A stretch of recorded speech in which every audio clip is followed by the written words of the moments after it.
Hey guys, Ace is here from NetPlay and today what I want to talk about is your ideal customer avatar. So that's just a fancy way of saying who is it you're marketing to, who is your ideal customer.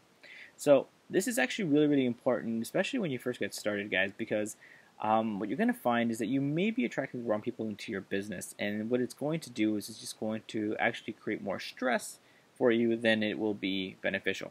Because I know that when you first get started in your business, you're just anxious and wanting to gain customers. I know that feeling, the feeling of just wanting to get your first customer so you can help them out and whatever the case may be, depending on your business, so that you can get going. I remember having that feeling, especially when I first got started in network marketing.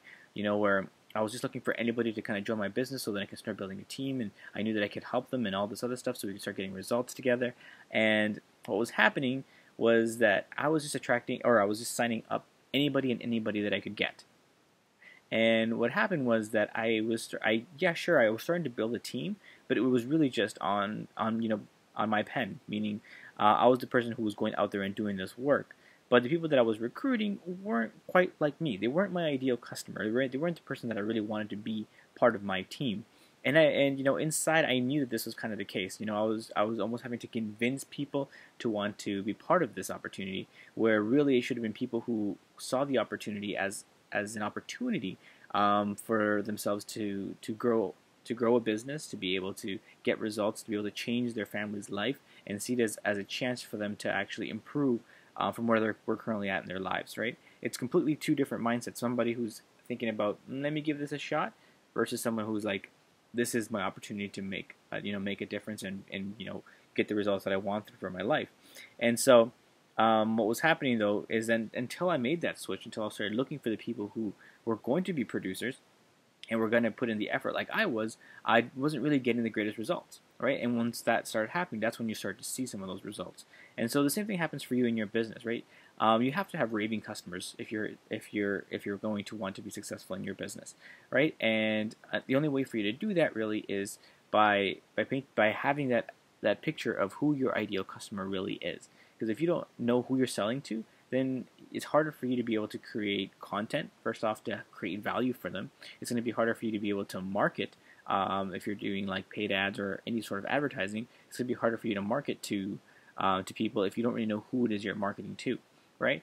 Because if you're just creating broad advertisements, something that's just going to please and appease everybody, what's going to happen is that you may attract a few other people, but they're not going to do anything, or they're not really going to take any action because they're not really interested. They're not really buying into what it is that you have to offer, right? But if you are being specific about who it is you're attracting to your business, you have that detailed idea of who your ideal customer is, then that's the type of person that you're going to want to attract into your business, and the people who are going to want to work with you because you are like them, right? And that's really the person that you want to be able to work with.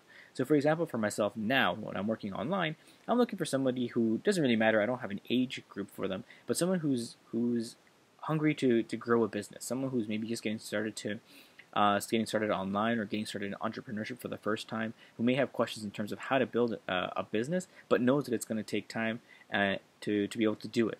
Someone who's willing to put in the work, much like I have, to be able to build a long-term business, and ideally maybe someone who's even like maybe a young professional, much like I was when I first got started, who's ambitious, who wants to achieve more in their lives, but they feel stuck at work because they feel like they're almost pigeonholed and that they're not going to be able to really rise up the ranks anymore, or that they just feel stuck in a corporate life and they want to break into that entrepreneurial world.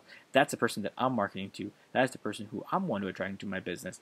And so if you're much like that description, then you might be attracted to the content that I'm producing for you guys, the content that I'm putting out there, and maybe you're more attracted to the stuff that I put out there because you're my ideal customer, right?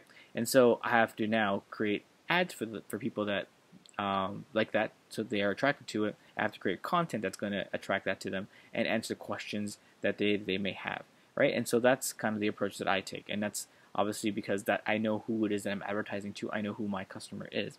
And so you need to do the same thing for you and your business.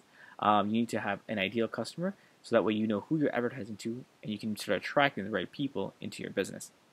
So I hope you guys found that video informative. I hope that you guys start now creating ads and creating content towards your ideal customers, And until next time, guys, let's just get out there and have some fun.